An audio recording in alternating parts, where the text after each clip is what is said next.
Assalamualaikum warahmatullahi wabarakatuh. Sini saya akan melanjutkan praktikum saya yang ke-11 mengenai regresi, praktikum statistika. Yang diampu oleh dosen pengampu Bapak Sudianto Manulang, SSMSI, dan saya sendiri, Ahmad Syahroni, NIM 4202530008, SM 2020B, Prodi Matematika, Fakultas MIPA, Universitas Negeri Medan.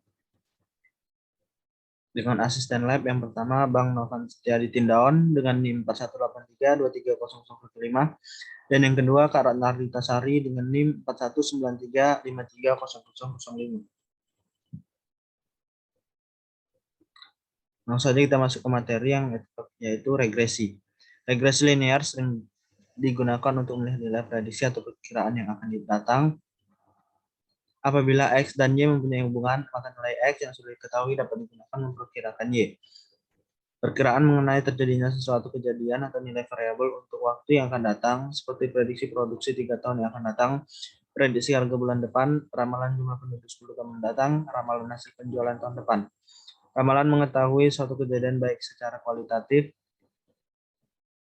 maupun kuantitatif. Melakukan ramalan adalah dengan menggunakan garis regresi. Variabel Y yang nilainya akan diramalkan disebut variabel tidak bebas atau dependent variable. Sedangkan variabel X yang nilainya digunakan untuk meramalkan nilai Y disebut variabel bebas atau independent variable. Atau variabel peramal atau predictor, dan seringkali disebut variabel yang menerangkan atau explanatory. Selanjutnya hubungan searah atau positif.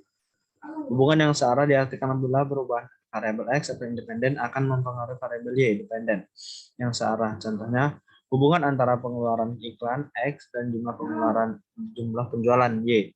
Yang kedua, hubungan antara penghasilan X dan pengeluaran konsumsi atau Y. Selanjutnya, hubungan tidak searah atau negatif.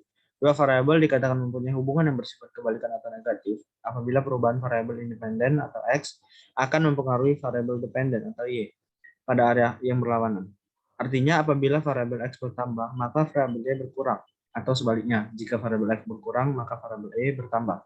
Contohnya yang pertama, hubungan antara usia kendaraan X dengan tingkat harga atau Y. Yang kedua, hubungan antara harga barang atau X dengan jumlah yang diminta atau Y. Selanjutnya tidak ada hubungan. Dua variabel dikatakan tidak punya hubungan apabila perubahan pada variabel independen atau X tidak mempengaruhi perubahan pada variabel dependen atau Y. Contohnya, hubungan antara konsumsi pangan atau X dengan tingginya gedung atau Y. Selanjutnya, regresi linear sederhana dan berganda. Analisis regresi linear sederhana. Analisis regresi linear sederhana. Analisis regresi linear sederhana adalah hubungan secara linear antara satu variabel independen atau X dengan variabel dependen atau Y. Analisis ini untuk mengetahui arah hubungan antara variabel independen dengan variabel dependen, apakah positif atau negatif. Selanjutnya ada persamaan regresi linear sederhana. Regresi merupakan suatu alat ukur yang juga digunakan untuk mengukur ada atau tidaknya korelasi antar variabelnya. Istilah regresi itu sendiri berarti ramalan atau taksiran. Persamaan yang digunakan untuk mendapatkan garis regresi pada data diagram pencar disebut persamaan regresi. Untuk menempatkan garis regresi pada data yang diperoleh, maka digunakan metode kuadrat terkecil, sehingga bentuk persamaan regresi adalah sebagai berikut. Seperti yang ditampilkan. Selanjutnya, koefisien regresi dan koefisien determinasi dapat dilihat seperti yang dipaparkan pada layar. Langsung saja kita masuk ke praktek pada aplikasi SPSS. Di sini saya sudah memiliki data pada modul praktikum statistik. Contohnya sebagai berikut. Nah, di sini saya pertama yang akan membahas regresi linear sederhana. Caranya langsung saja kita klik analis, kemudian kita klik regression, lalu linear. Nah, di sini pada variabel dependen kita letak berbelanja, pada variabel independen kita letak pengunjung, dan pada variabel cash limit kita letak tanggal. Kemudian kita klik options. Nah, pada option kita biarkan entry-nya 0,05, include constant in equation-nya. Kemudian missing value-nya kita gunakan exclude case list-wise. Kemudian kita klik continue. Lalu kita klik statistics. Pada statistik, regression coefficient-nya estimates, Kita biarkan. Lalu pada residualsnya, kita klik case wise diagnostic. Lalu kita klik all case. Kemudian kita klik continue. Setelah itu kita klik plots.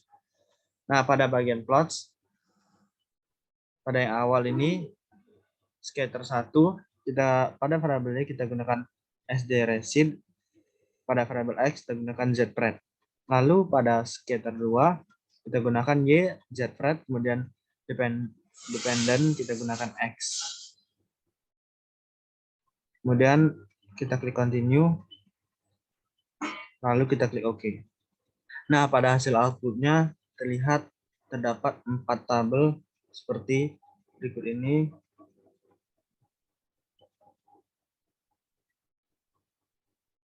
Yang pertama ada variabel enter remove, kemudian model summary.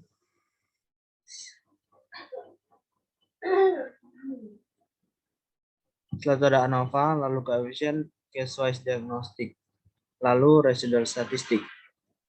Kemudian ada chart-nya, kemudian ada dependent variable-nya, dependent variable berbelanja.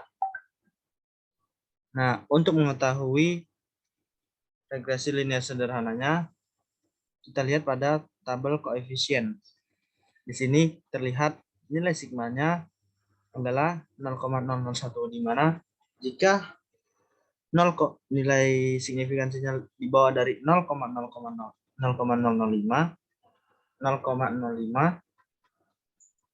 maka terdapat hubungan antara pengunjung dan berbelanja. Jadi pengunjung dan berbelanja pada tabel yang saya gunakan itu saling berhubungan. Selanjutnya kita akan membahas tentang regresi berganda.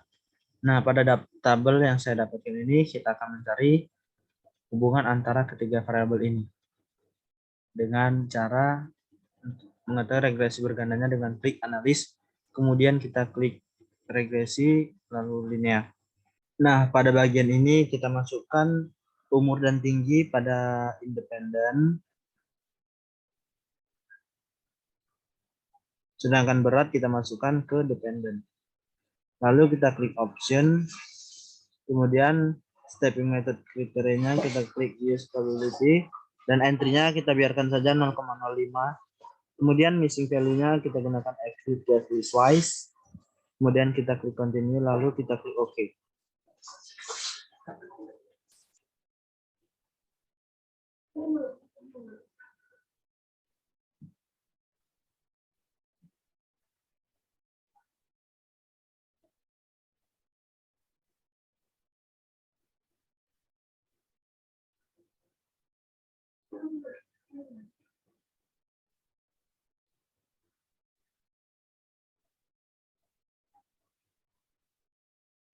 Nah, pada bagian outputnya terlihat seperti pada layar terdapat 4 variabel, yaitu variabel enter remove, model summary, ANOVA, dan coefficient. Untuk mengetahui ketiga variabel umur, tinggi, dan berat apakah saling berhubungan atau tidak, kita lihat pada tabel coefficient. Di sini terdapat umurnya nilai signifikansi dari umur adalah 0,001, kemudian nilai signifikansi dari tinggi adalah 0,046.